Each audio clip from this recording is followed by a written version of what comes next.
जिस तरह से मैं भूगोल पढ़ा रहा हूँ, इतिहास पढ़ा रहा हूँ, उसकी कक्षाएं चल रही हैं, चलती रहेंगी। कुछ नई बात मैं आपसे आज कहना चाहता हूँ। मैं हफ्ते में 2 या 3 दिन ऑनलाइन क्लासेस लूँगा। ऑनलाइन कक्षाओं का मतलब ये होता है कि इधर मैं बोलता रहूँ और उधर आप वीडियो देखते रहें।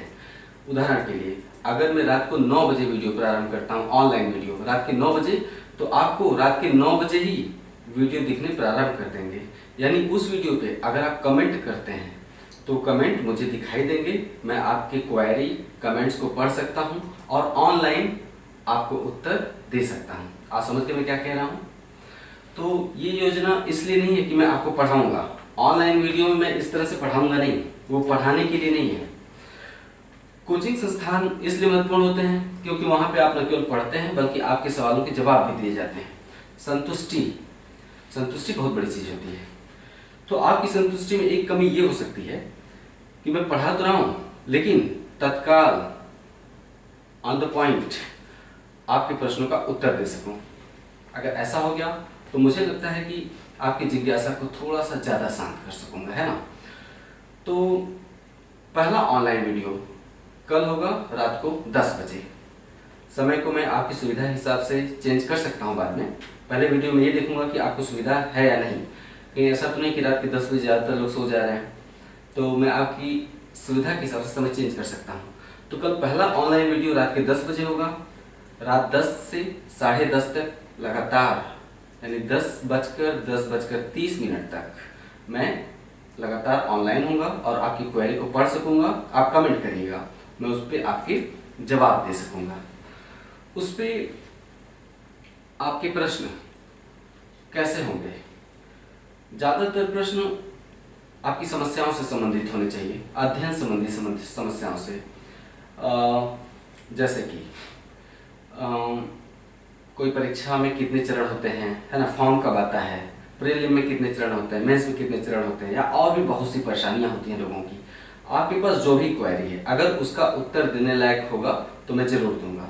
सभी प्रश्नों का उत्तर नहीं दिया जा सकता। आप वही प्रश्न करिएगा जो अध्ययन से रिलेटेड हो, वैसे उत्तर मैं जरूर दूंगा। अब ये नहीं कि आप उसमें कहें सर अपना फ़ोन नंबर दीजिए, तो मैं अपना फ़ोन नंबर इस तरह से देकर अपनी परेशानी नहीं बढ़ा सकता।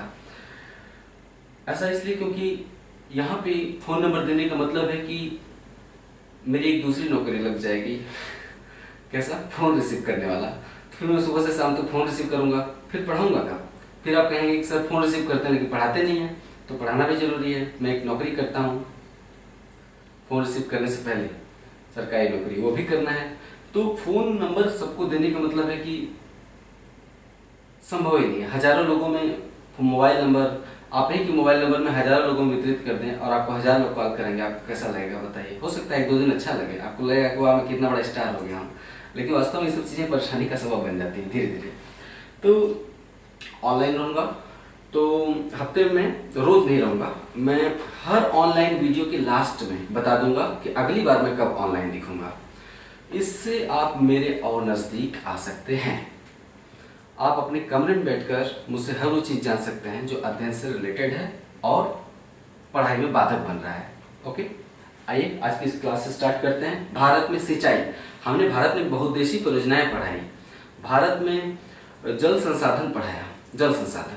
अब सिंचाई पर फोकस करके पढ़ाता हूँ कि भारत में सिंचाई की क्या स्थिति है, सिंचाई के माध्यम कौन कौन से हैं। अभी तक तो आपने मुख्य रूप से बहुउद्देशीय परियोजनाएं देखी, बांध देखे, बांध से निकलने वाली नहरें देखी। नहरों के विषय में अभी मैंने डिटेल में बताया नहीं है। तो सिंचाई के कई माध्यम हो सकते हैं, नहरें ही नहीं होती हैं, नलकूप होते हैं, कुएं होते हैं, तालाब होते हैं, और भी कई माध्यम होते हैं। तो इसमें हम सिंचाई पर चर्चा करेंगे। Let's start. सिंचाई से ज्यादातर सवाल आंकड़ों से आते हैं, है ना? उदाहरण के लिए तालाब सिंचाई में प्रथम स्थान पर कौन सा राज्य है ना? सर्वाधिक सिंचित क्षेत्रफल किस राज्य में पाया जाता है ना? नहर द्वारा सिंचित क्षेत्र सबसे ज्यादा किस राज्य में है? सबसे ज्यादा सिंचाई किससे होती है? नहर से कि तालाब से कि नलकूप से कि कुएं से, है ना? बहुत तरह की आंकड़ेबाजी होती है। भारत में शुद्ध बोए गए क्षेत्र का कितना प्रतिशत भारत में सिंचित है? शुद्ध बोया गया क्षेत्र होता क्या है? तो सिंचाई में ये सब चीजें हम जानते हैं। एक चीज और, सिंचाई चैप्टर स्टार्ट करने से पहले कुछ बातें और जरूरी हैं। मान लेते हैं कुछ बात पड़ गई और मैं YouTube पे नहीं आ पा रहा हूं। मान लेते हैं हर तरह की संभावना को ध्यान में रखना चाहिए, हर तरह की आशंका से सजग रहना चाहिए। कोई ऐसी बात पड़ जाती है कि मैं यूट्यूब पे नहीं आ पा रहा हूँ किसी कारणवश, तो कोई एक दूसरा माध्यम होना चाहिए कि नहीं कि आप मुझसे जुड़े रहें वहाँ पे भी। तो एक दूसरा माध्यम मुझे लगता है फेसबुक रहेगा। फेसबुक मुझे लगता है फेसबुक से परिचित होंगे और होंगे भी, आपका अकाउंट होगा फेसबुक पर, ज़्यादातर लोगों का होना चाहिए। तो इस वीडियो के नीचे लिंक डिस्क्रिप्शन होता है, वीडियो के जस्ट नीचे लेफ्ट साइड में, वीडियो के जस्ट नीचे लेफ्ट साइड में आप देखेंगे तो लेफ्ट साइड नहीं, राइट साइड में, सॉरी, वीडियो के नीचे राइट साइड में डिस्क्रिप्शन ऑप्शन होता है, उसे क्लिक करना पड़ता है। उसे क्लिक करेंगे तो नीचे एक लिंक दिखाई देगा, उसमें मेरा फेसबुक का लिंक है। आप उसे क्लिक करके मेरे फेसबुक प्रोफाइल पे जाके मुझे फॉलो करके मुझसे जुड़ सकते हैं, यानी जुड़ने का एक माध्यम मिल जाएगा कि अगर मैं किसी कारण से यहाँ नहीं आ पा रहा हूं तो वहां पे सूचित कर सकूं। क्यों ऐसा कह रहा हूं, कई बार मैं नहीं आ पाता हूं 2 या 3 दिनों के लिए, तो बहुत से लोग कहते हैं सर कम से कम बता तो दिया करिए कि क्यों नहीं आ रहे हैं, कब आएंगे। तो ऐसी सूचनाओं को मैं फेसबुक पर शेयर करके बता सकता हूं। तो आप नीचे डिस्क्रिप्शन में लिंक को क्लिक करिए, मेरे फेसबुक प्रोफाइल पे जाइए, वहां फ्रेंड रिक्वेस्ट मत भेजिएगा। अगर ऑप्शन दिखेगा फ्रेंड रिक्वेस्ट का तो मत भेजिएगा। क्यों? क्योंकि फ्रेंड लिस्ट भरी हुई है तो एक्सेप्ट नहीं की जा सकती, संभव ही नहीं है। मैं एक्सेप्ट करूंगा फेल हो जाएगा। आप फॉलो बटन को क्लिक कर लीजिएगा, है ना। प्रोफाइल पे जाइए, फॉलो को क्लिक करिए, यानी अगर मैं कोई सूचना आपको देना चाहता हूं तो वो आप तक बहुत ही आसानी से पहुंच जाएगी। उम्मीद है आप ऐसा कर लेंगे। ठीक है, आइए सिंचाई स्टार्ट करते हैं। आजादी के बाद से भारत में जो कुल सिंचित क्षेत्र है, देखिए खेती किसानी में सिंचाई का बहुत महत्व है। सिंचाई नहीं, खेती नहीं। भारत जब आजाद हुआ तो सबसे बड़ी समस्या खाद्यान्न की थी। खाद्यान्न थे नहीं भारत के पास, बाहर से मांगने पड़ते थे। खाद्यान्न भारत को बहुत ज्यादा बाहर से आयात करने पड़ते थे। तो खाद्यान्नों को अगर बढ़ाना है तो सिंचाई बढ़ानी है। आपने पढ़ा होगा कि पहली पंचवर्षीय योजना में ही भारत सरकार ने, पहली और दूसरी पंचवर्षीय योजना किस पे फोकस थी? पहली वाली विशेष रूप से कृषि क्षेत्र पर फोकस थी। आपने पढ़ा होगा कि पहली पंचवर्षीय योजना में कुछ बांध स्थापित किए गए। कौन से बांध थे, नाम बताइए, क्वेश्चन है आज का, कमेंट करिएगा। तो पहली सिंचाई जो पंचवर्षीय परियोजना थी वो सिंचाई पर फोकस थी। इससे हमें क्या समझ में आता है कि भारत को खाद्यान्न की जरूरत थी। तो सरकार के प्रयासों के चलते आजादी के 75-76 वर्षों में अब तक कुल सिंचित क्षेत्र 5 गुना ज्यादा बढ़ाया जा चुका है। 1947 से लेकर अब तक कुल सिंचित क्षेत्र में 5 गुना बढ़ोतरी हुई। ओके, अगला पॉइंट आप जानिए। लेकिन 2015 के आंकड़े कहते हैं कि अभी भी शुद्ध बोए गए क्षेत्र का मात्र 46% क्षेत्र ही सिंचित है। 2015 के आंकड़े कहते हैं कि अभी भी शुद्ध बोया गया क्षेत्र, यानी जितना क्षेत्र बोया गया है उसका केवल 46% ही सिंचाई सुविधाओं का विस्तार किया जा चुका है। यानी शेष 54% क्षेत्रफल, शुद्ध बोए गए क्षेत्र का शेष 54% जो क्षेत्रफल है वो अभी भी मानसूनी वर्षा की मेहरबानी पर निर्भर है। सुन लिया? जब हम कहते हैं कि 46% क्षेत्र पर सिंचाई सुविधाओं का विस्तार किया जा चुका है, ये सिंचाई सुविधाएं क्या होती हैं? एक ऐसा साधन जिसके द्वारा किसान अपने खेत पर तब भी पानी पहुंचा सके जब वर्षा नहीं होती है। ऐसे साधन क्या है? बांध बनाकर नहरें निकाल लेना। दूसरा साधन क्या है? अगर उत्तर भारत का मैदान है तो कुएं खोद कर ट्यूबवेल लगा दो, मशीन लगा दो, टक टक टक टक पानी 24 घंटे देगा, है ना, ट्यूबवेल लगा दो। या फिर दक्षिण भारत में क्या है? दक्षिण भारत में पठार है, पठार में कई थाला नुमा स्थलाकृतियां हैं, जिसे हम कटोरी नुमा स्थलाकृतियां कहते हैं। बरसात हुई, पानी भर गया बरसात का। जब बरसात नहीं होती यानी सूखे वाला मौसम होता है तो वो तालाब का पानी काम देगा। दक्षिण भारत में तालाब इसलिए महत्व है क्योंकि प्राकृतिक रूप से वहां पर कटोरी नुमा स्थलाकृतियां पाई जाती हैं। चट्टान क्या है? धरातल कैसा है? चट्टानी, तो पानी रिस भी नहीं पाता है। चट्टानी धरातल पर तली में पानी रिसता भी नहीं है। जितना पानी है केवल वाष्पीकरण से थोड़ा बहुत कम हो जाता होगा, धूप लगती होगी, लेकिन तली में पानी नहीं रिस पाता। इसी कारण दक्षिण भारत में तालाबों में देर तक पानी रुका रहता है क्योंकि धरातल चट्टानी है। तो ये सब साधन क्या है? नहरें, नलकूप, तालाब सिंचाई के साधन है। तो भारत में शुद्ध बोए गए क्षेत्रफल के 46% भाग पर ही सिंचाई सुविधाओं का विस्तार अब तक किया गया है। नेक्स्ट पॉइंट, भारत में सर्वाधिक सिंचित क्षेत्रफल वाला राज्य, भारत में सर्वाधिक सिंचित क्षेत्रफल वाला राज्य यूपी है। यूपी के बाद राजस्थान, पंजाब और आंध्र प्रदेश का स्थान है। आंकड़ों को याद करना बहुत ही जरूरी है। इसमें आंध्र प्रदेश को ध्यान में रखिएगा, ठीक है। चौथा स्थान आंध्र प्रदेश का है। यूपी के बाद राजस्थान, राजस्थान के बाद पंजाब, आंध्र प्रदेश दक्षिण भारत का राज्य है। यूपी, राजस्थान, पंजाब उत्तर भारत का राज्य है, जबकि आंध्र प्रदेश दक्षिण भारत का राज्य है। आंध्र प्रदेश चौथे स्थान पर कैसे आ गया? दक्षिण भारत में तालाब सिंचाई का काफी महत्व है और तालाब सिंचाई में आंध्र प्रदेश नंबर 1 है। आगे आंकड़ों में आएगा ये। इसीलिए सर्वाधिक सिंचित क्षेत्रफल के मामले में आंध्र प्रदेश चौथे स्थान पर आ गया है। नेक्स्ट पॉइंट, अगर हम कुल क्षेत्रफल के प्रतिशत की दृष्टि से देखें, कुल क्षेत्रफल के प्रतिशत की दृष्टि से, तो देश का सर्वाधिक सिंचित राज्य पंजाब है। पंजाब का 97% हिस्सा सिंचित क्षेत्रफल के अंतर्गत आता है। पंजाब एक छोटा राज्य है, उत्तर प्रदेश की तुलना में पंजाब एक छोटा राज्य है। क्षेत्रफल की दृष्टि से, सिंचित क्षेत्रफल की दृष्टि से तो यूपी नंबर 1 है, क्योंकि यूपी एक बड़ा राज्य है। लेकिन अगर कुल क्षेत्रफल की प्रतिशत की दृष्टि से देखें तो सिंचित तो पंजाब नंबर 1 में है, ठीक है। नेक्स्ट पॉइंट, सर्वाधिक असिंचित क्षेत्रफल वाला राज्य, सर्वाधिक असिंचित क्षेत्रफल वाला राज्य महाराष्ट्र है। इसके बाद राजस्थान है।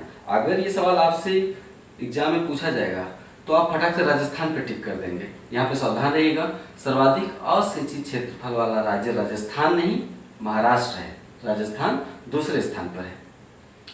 महाराष्ट्र का बहुत ज्यादा हिस्सा वृष्टि छाया प्रदेश के अंतर्गत आ गया है, यानी पश्चिमी घाट पर्वत के पूर्व में, यानी पश्चिमी घाट पर्वत के पूर्वी ढलान पर, है ना। अरब सागर शाखा आती है, पश्चिमी घाट पर्वत के पूर्वी ढाल पर वर्षा, पश्चिमी ढाल पर वर्षा करती है और पूर्वी ढाल सूखा रह जाता है। आपने पढ़ाई सारी बातें। तो महाराष्ट्र का जो विदर्भ क्षेत्र है एक बड़ा क्षेत्र है, वहां पर वर्षा नहीं होती क्योंकि वो वृष्टि छाया प्रदेश के अंतर्गत आता है। इसलिए वहां पर न तालाब है, न कुएं खोदे जा सकते हैं, तालाब भी नहीं है, क्योंकि पानी नहीं बरसेगा तो तालाब कैसे रहेगा। दूसरी बात, पानी नहीं बरसता है तो कुएं भी नहीं खोदे जा सकते हैं, अंदर पानी नहीं पाया जाता है। तो महाराष्ट्र का बहुत बड़ा क्षेत्र असिंचित क्षेत्रफल के अंतर्गत आता है। नेक्स्ट, देश में कुल सिंचित क्षेत्र में अलग अलग साधनों का योगदान देख लेते हैं। भाई नहरें भी हैं, तालाब भी हैं, कुएं भी हैं। तो देश में कुल सिंचित क्षेत्रों में नहरों, कुओं, नलकूपों और तालाबों का योगदान देखते हैं। जानकर हैरानी हो सकती है कि सर्वाधिक योगदान नहरों का नहीं है। हालांकि उत्तर भारत के एक बहुत बड़े भाग में नहरों का विस्तार किया गया है, लेकिन नहरों की मजबूरी है कि उन्हें नदियों से ही निकालना पड़ता है और बहुत दूर तक नहीं जा सकते। नदी में पानी की मात्रा पर ही निर्भर करता है कि नहरें निकालकर आप कितनी दूरी तक ले जाएंगे। अगर नदी में पानी की मात्रा अच्छी खासी नहीं है तो आप नहर निकालकर कितनी दूरी तक ले जा सकते हैं। जबकि नलकूप और कुआं क्या है, कहीं भी उसकी खुदाई कर दीजिए और एक मशीन पंप सेट स्थापित करिए और 24 घंटे पानी निकालते रहिए, है ना। तो नलकूप और कुओं के लिए, दूसरी बात, बांध भी वहीं बनाए जा सकते हैं जहां नदियां हैं। भाई बांधों से ही तो नहरें निकाली जाती हैं। अगर नदी वहां नहीं है तो आप बांध कैसे बना लेंगे। जबकि नलकूप आप कहीं भी लगा सकते हैं, कुआं खोदिए, नलकूप लगा लीजिए। तो नलकूप एक विकेंद्रीकृत साधन है। इसके चलते देश में सिंचाई में नहरों से भी ज्यादा योगदान कुओं और नलकूपों का है। समझने वाली बात है। तो देश में कुल सिंचित क्षेत्र में नहरों, कुओं, नलकूपों और तालाबों का योगदान देखते हैं। नलकूपों और कुओं द्वारा 97% क्षेत्रफल पर सिंचाई होती है। कुल सिंचित क्षेत्र की बात कर रहा हूं। कुल सिंचित क्षेत्र के 57% क्षेत्रफल सिंचाई होती है। नहरों द्वारा 32% क्षेत्रफल पर सिंचाई होती है और तालाबों द्वारा मात्र 6% क्षेत्र पर सिंचाई होती है। आप कहेंगे कि 46% ही सिंचित है, तो 57% कैसे हो गया। मैं 46% में से ही बात कर रहा हूँ। 46% जो देश का सिंचित है उसको अगर हम क्षेत्रफल में ले लें तो उसका 57% पंप सेटों द्वारा, 32% नहरों द्वारा और 6% तालाबों द्वारा जोड़ेंगे तो 95% निकलेगा। फिर आप कहेंगे 5% का क्या हुआ। शेष जो 5% है वो अन्य साधनों द्वारा सिंचाई होती है। उनकी छोटे छोटे साधन है, जैसे कि ड्रिप सिंचाई, स्प्रिंकल सिंचाई। राजस्थान में इनका बहुत ज्यादा विकास हुआ है, ड्रिप सिंचाई, स्प्रिंकल सिंचाई और कई माध्यम होते हैं। ठीक है। नेक्स्ट, देश में चार नहर सिंचित राज्य, शीर्ष 4 नहर सिंचित राज्य, यानी नहरों के द्वारा सिंचाई में कौन सा राज्य अव्वल है। तो शीर्ष 4 नहर सिंचित राज्य में नंबर 1 है यूपी। ठीक है। बाकी के राज्य यहाँ पे लिखे हुए हैं। यानी शीर्ष नहर सिंचित राज्य यूपी, शीर्ष नलकूप सिंचित राज्य, इसमें भी यूपी नंबर 1 है। बाकी के 3, इसमें बाकी के 2 और इसमें बाकी के 3 नोट कर लीजिए। ध्यान देने की बात है कि मैंने लिखा कि शीर्ष 4 नहर सिंचित राज्य में पहला यूपी, दूसरा राजस्थान और तीसरा आंध्र प्रदेश है। जो दक्षिण भारत का आंध्र प्रदेश है, नहरी सिंचाई के मामले में देश का तीसरा सबसे बड़ा राज्य है। आंध्र प्रदेश में नहरें खासकर गोदावरी और कृष्णा के डेल्टाई क्षेत्रों में खूब नहरें निकाली गई हैं। जो गोदावरी और कृष्णा का जो डेल्टा वाला एरिया है, जो पूर्वी तट पर बसा हुआ क्षेत्र, मैदानी क्षेत्र, वहां पर आंध्र प्रदेश में इन नदियों से खूब नहरें निकाली गई हैं। यही कारण है कि नहरी सिंचाई के मामले में आंध्र प्रदेश तीसरे स्थान पर आ गया है। ठीक है, नलकूप सिंचित यूपी, शीर्ष 2 तालाब सिंचित राज्य, ये आंकड़े बार बार पूछे गए हैं, आगे पूछे जाएंगे। शीर्ष 2 तालाब सिंचित राज्य में तालाबों द्वारा सर्वाधिक सिंचाई आंध्र प्रदेश में होती है, इसके बाद तमिलनाडु में होती है। दक्षिण भारत में तालाब सिंचाई की परंपरा रही है प्राचीन काल से ही। दक्षिण भारत में प्राचीन काल से यहाँ लिखा है तालाब सिंचाई की परंपरा रही। इसका मुख्य कारण भौगोलिक है। दक्षिण भारत में जो प्रायद्वीपीय भारत है, पठारी है। प्रायद्वीपीय जो तिकोना वाला भारत है वो क्या है, पठारी है। तो पठारी भारत यानी पथरीली भूमि होने के चलते वहां नहरों और कुओं की खुदाई आसान नहीं है। पठारी भारत में नहरों और कुओं की खुदाई आसान नहीं है, बहुत खर्चीली खुदाई होती है उनकी। दूसरी बात, अगर नहरें हम खोद भी देते हैं पठारी भारत में, तटों की बात नहीं कर रहा हूँ, जो अंदर का पठारी वाला चट्टानी हिस्सा जो है, वहां पे अगर आप नहरें खोद भी देते हैं तो सतह पर सूक्ष्म दरार पाए जाते हैं, जो कि अंदर तक चले गए हैं दरार। तो नहरों का पानी दरारों के माध्यम से होकर धीरे धीरे रिसता रहता है। नहरों में पानी वहां टिक नहीं पाता क्योंकि सतह पर दरारें पाई जाती हैं। दूसरी बात, कुओं का खोदना बहुत ही खर्चीला है क्योंकि कुएं और अधिक गहराई तक खोदना पड़ता है।